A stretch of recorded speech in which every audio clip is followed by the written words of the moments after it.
Welcome back everybody, this is Chuck again. Just going over a quick video on how to add high visibility to one of your firearms. For instance, this Girsan Regard here is based on one of the older M9 models, and as such the front sight is unfortunately non-removable. Therefore, I'm just going to try to modify it the best way I can so I get a little bit better of a sight picture here. So to do this, it's going to be a pretty simple task. All you need really is a Testers model paint. This is the fluorescent orange paint. You can get this at your local hobby store, or you can buy it online. It's like usually $2 or $3, so pretty affordable. Just need to make sure you mix it up well, shake it. I usually just use a couple extra toothpicks and mix it around, and then you'll just need one singular toothpick as well. So I'm actually going to take this slide off because I actually want to set it down when I'm done with it. This apart real quick. And there we are. Here we have our blank slide. Again, I'm just going to set this down quick.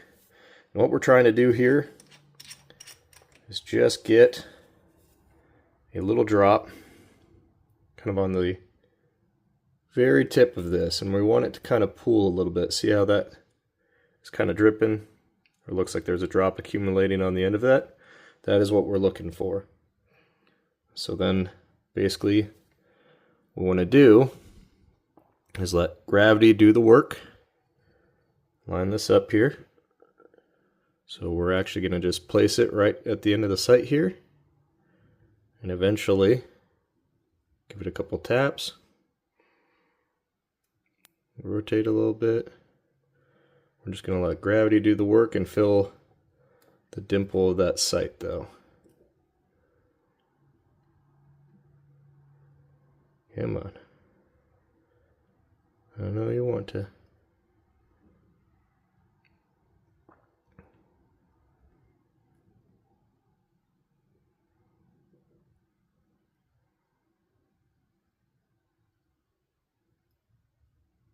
Nope, there we go.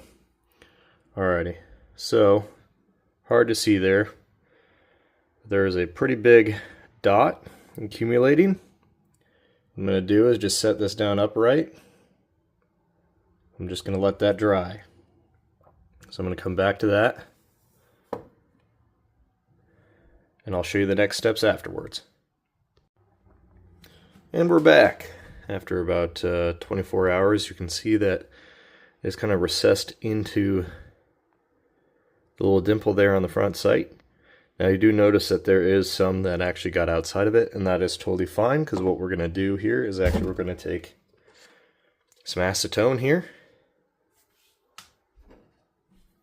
and I'm just going to get a Q-tip. We're basically going to just take that Q-tip, and we're just going to kind of lightly remove some of that material. So it's going to start taking some of this off. But again, the stuff that is recessed down in the dimple is going to stay there. Kind of see that now. There we go. So now it's actually pretty circular there. Pretty good. Just going to double check it, but I'm actually pretty happy with that. So there you have it. Again, just some Testers high fluorescent paint, a little bit of patience, and there you go. That's all you need.